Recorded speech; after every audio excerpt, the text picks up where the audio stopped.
Papa, maman, est-ce que tu fais des offrandes pour ton enfant? Je te parle pas des offrandes simples qu'on entend parler souvent. Est-ce que tu fais des offrandes spirituelles de destinée pour ton enfant? On t'a appris à prier pour ton enfant. Mais est-ce qu'on t'a appris à payer pour ouvrir ses chemins? Est-ce qu'on t'a appris à payer pour ouvrir sa destinée? Oui, on élève un enfant avec le lait. Mais est-ce que tu sais qu'on élève aussi un enfant avec la lumière que toi, le parent, tu sèmes dans sa vie? Parce que le plus grand héritage du parent, ce n'est pas l'argent. Mais c'est la lumière que toi-même, tu vas déverser sur la vie de cet enfant-là. Je vais te dire une chose, écoute-moi très bien. Le parent est le premier guide spirituel de son enfant. Le parent est le premier portail spirituel de son enfant avant que viennent les prêtres, avant que viennent les imams, avant que viennent les pasteurs, avant que viennent les prophètes.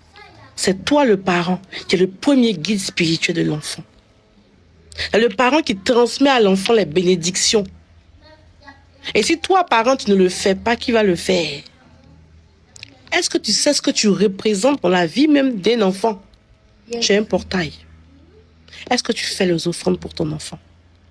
Et quand tu poses une offrande pour ton enfant, ici tu nettoies même ce qu'il a ramené du monde invisible avant de venir sur la terre.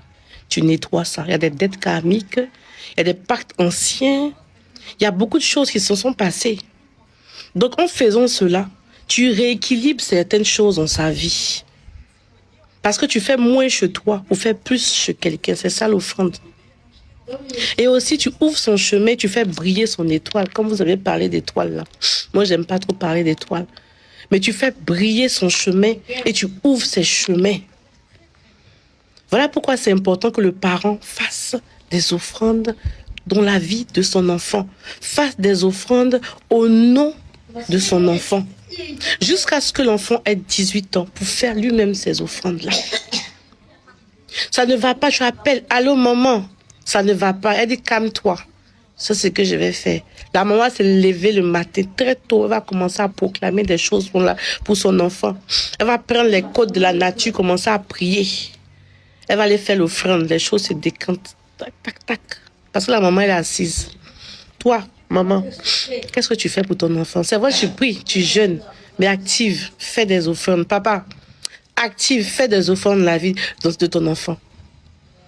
Quelle offrande? Comment on fait une offrande spirituelle destinée? Tu vas acheter, c'est simple. Achète du riz qu'on prend pour manger. Le riz est très important. Haricots, du riz. Achète du lait, du sucre, du pain. Ce genre de choses qu'on mange là. Réunis ces offrandes-là. Et puis fais tes intentions dessus. Je fais ces offrandes-là au nom de mon enfant. Tu dis son nom. Pour ouvrir ses chemins. Ou pour sa santé. Ou pour, en tout cas, prenons ce que tu souhaites pour l'enfant.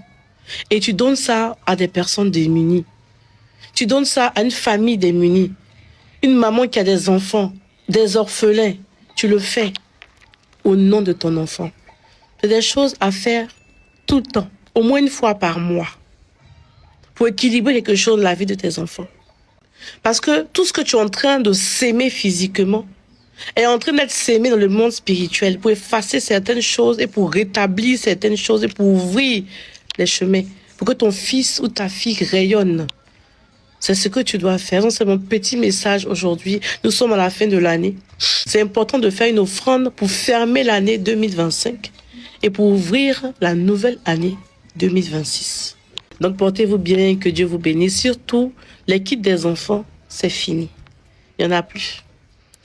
Et je suis en train d'essayer de refaire. Donc, ça veut dire que d'ici, puisque c'est le kit des enfants, eux, ils vont pas commencer le 11. Eux, ils vont commencer le 29. Donc, d'ici là, on pourra faire. Donc, ceux qui souhaitent s'inscrire, dès maintenant, inscrivez-vous parce que ce que je vais faire après, c'est fini. Tu t'inscris, on pourra vous le livrer. Alors, portez-vous bien, que Dieu vous garde.